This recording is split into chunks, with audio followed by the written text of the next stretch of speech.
الشيطان الرجيم. بسم الله الرحمن الرحيم.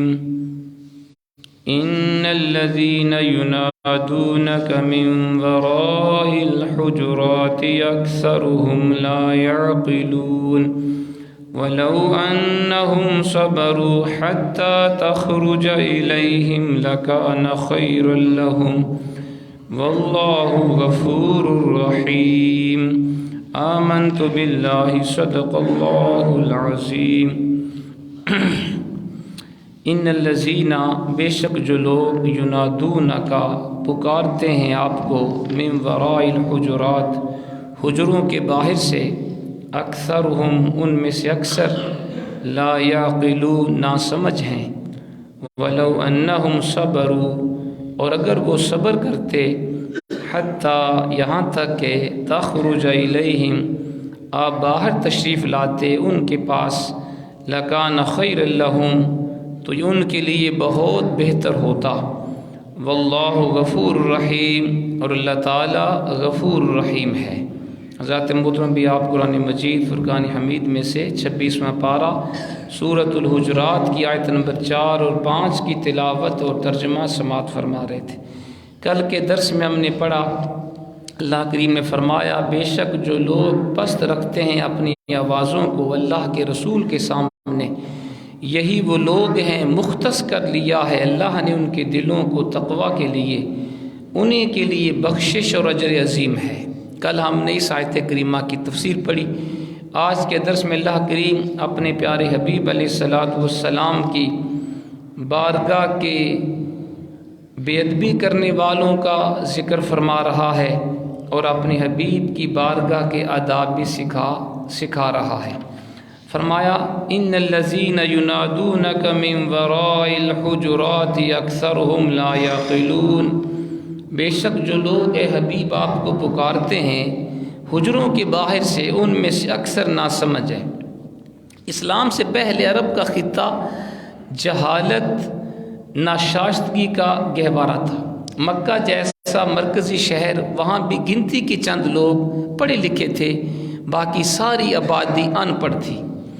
تہذیب و معاشرت کے اصولوں سے یہ لوگ بالکل ناواقف تھے اور جو صحرا نشین بدو تھے یعنی جو عرب کے آس پاس کے گاؤں والے لوگ ان کی تو حالت اور بھی زیادہ خراب تھی.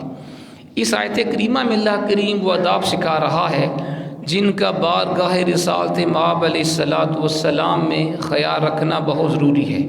اس آیت کریمہ کا شان نزول یہ ہے کہ ایک دفعہ بنو تمیم کا ایک وفد جو 70-80 لوگوں پہ مشتمل تھا مدینہ پاک میں آیا. زبرکان بن بدر، عطارد بن حاجب اور قیس بن عاصم ان کے سردار بھی اس وفد میں موجود تھے. دوپہر کا وقت تھا. نبی پاک علیہ الصلاۃ والسلام اپنے کاشان اقدس میں قیلولہ فرما رہے تھے. دوپہر کے وقت تھوڑا سا آرام کرنا یہ حضور کی بڑی پیاری سنت ہے اور اس کا بڑا فائدہ ہوتا ہے کہ بندہ رات کو دیر تک جاگ سکتا ہے اگر وہ دوپہر کو گھنٹہ آدھا آرام کر لے. تو اللہ کے پیارے حبیب دوپہر کے وقت اپنے گھر پہ آرام فرماتے. ان لوگوں نے باہر کھڑے ہو کے حضور کی آمد کا انتظار کرنا اپنی شان کے خلاف سمجھا کہ ہم سردار ہیں ہم ان کے لیے انتظار کیوں کریں. تو حضور کے کاشان اقدس کے باہر کھڑے ہو کے آوازیں دینے لگے اخرج علینا یا محمد. حضور کے اسم گرامی لے کے کہا جی باہر آئیں اور ہماری بات سنیں. حضور فوراً باہر تشریف لے آئے. تو انہوں نے شیخی بگارتے ہوئے کہا یا محمد ان مدحنا زینا وشتمنا شینا ونحن اکرم العرب. حضور کا نام لے کے کہا جی ہم جس کی مدح کریں ہم جس کی تعریف کریں اس کو زینت بخش دیتے ہیں، ہم جس کی برائی کریں وہ قابل معیوب ہوتا ہے.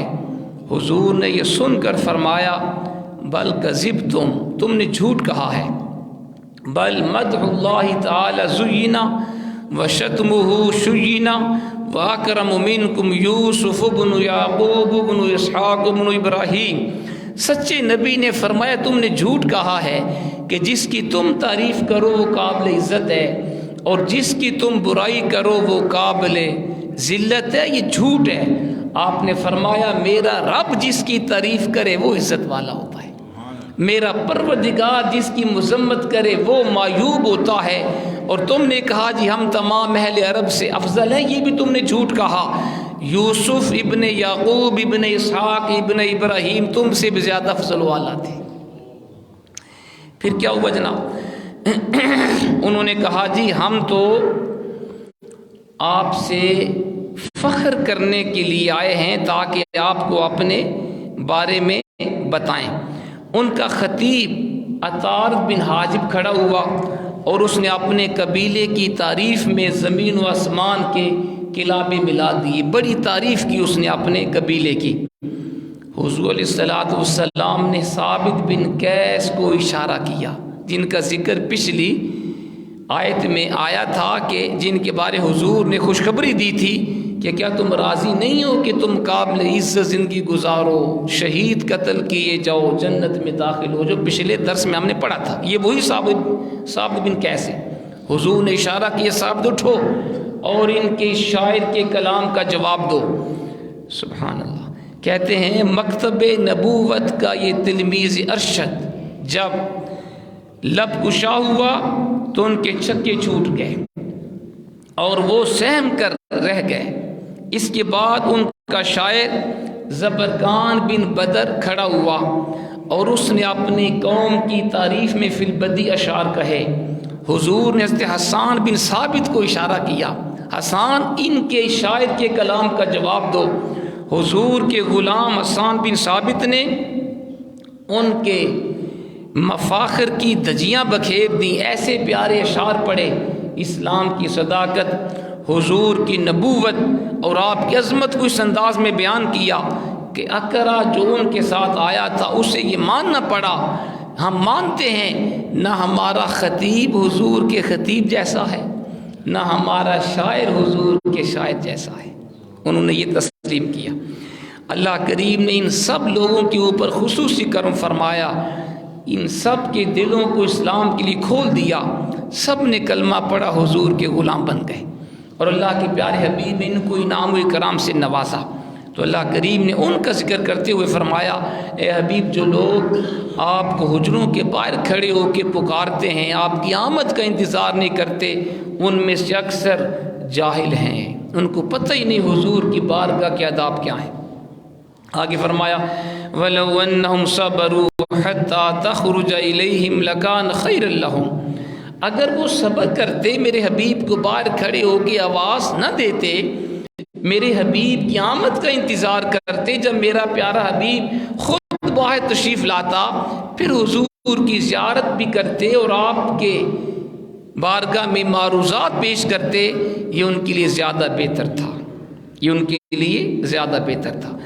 اب اللہ کریم ان کی غیر شائستہ حرکت پر ان کو ڈانٹنے کے بعد اللہ کریم فرما رہا ہے ان کے لیے بہتر تھا جو قبیلہ بنو تمیم کے لوگ آئے تھے، میرے حبیب کو گھر سے باہر کھڑے ہو کے آواز نہ دیتے، انتظار کرتے، جب میرا حبیب خود باہر تشریف لاتا پھر وہ اپنی معروضات پیش کرتے۔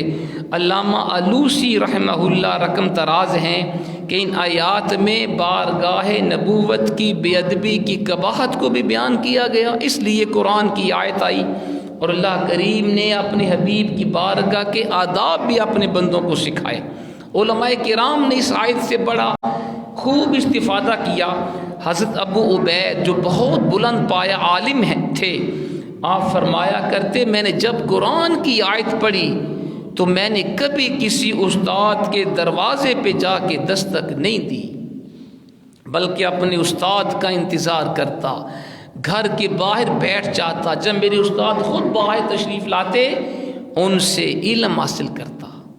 یہ آپ کا ارشاد ہے۔ قاسم بن سنان کوفی سے بھی اسی طرح کا قول منقول ہے کہ میں نے بھی جب قرآن کی آیت پڑھی تو میں نے اس کے بعد کبھی کسی استاد کے دروازے پہ دستک نہیں دی، یہ تھا ادب۔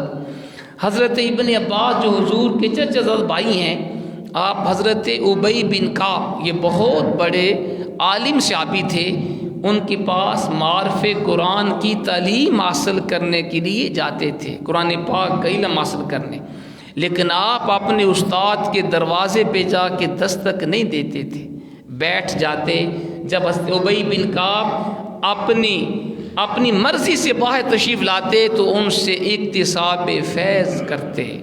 تو حضرت ابی بن کعب کہتے آپ میرے حبیب کے چچا زاد بھائی ہیں، آپ جب تشریف لائے آپ اسی وقت دروازے کو کھٹکھٹاتے تاکہ میں اسی وقت باہر آتا اور آپ کو انتظار کی تکلیف گوارا نہ کرنا پڑتی۔